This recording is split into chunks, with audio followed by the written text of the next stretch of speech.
You know what? Attitude is very important in our lives. Why? Because attitude is telling of who we are. Attitude is just like a price tag. It shows your value by your personality to the others. Friends, tugti ko sa pag-share alam kaninyo ug maayong balita, it is very important to express our faith, to inspire the others.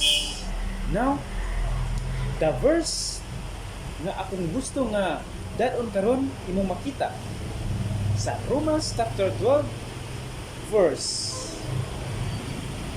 16 nga nagaingon, be of the same mind one into another.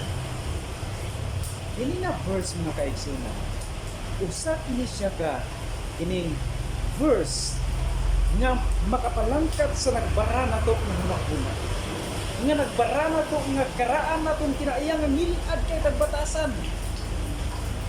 Kini na verse maoy mulangkat mulugit sa ato nga mga dili maayo nga batasan. O kabalo ko nga ang Ginoo gusto nga mobag-o sa imong kinabuhi. Gusto kaniya nga bag-uhon. Gusto niya nga bag-uhon ang kinabuhi. That's why Jesus encourage you to change and to neglect your habit. Friends, ang Ginoo gusto nga manawagan kanato. Ang Ginoo naghangyo, nagpanukpok sa imong kasing-kasing aron sa ingon niya na gusto niya nga ihatod kanimo kini nga mensahe aron sa bag-o sa imong kinabuhi.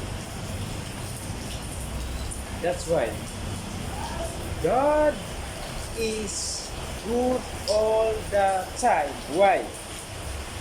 Because as of now, buhit pa ka. Napatay chance nga mag-usap sa ato nga kinabuhi. But dili nato na kaya usbon ang ato nga kinabuhi kung wala siya sa imong kinabuhi ug sa akong kinabuhi. Friends, remember this. Ang Ginoo dili siya mapulan sa pag-awhag, sa pag-remind kanimo o kanako. Ginaot ko nga kining mensahe, usa kini ka mensahe nga makatabang kanato aron sa pagbago.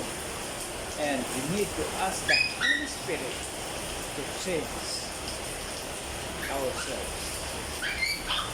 God bless and God bless everyone.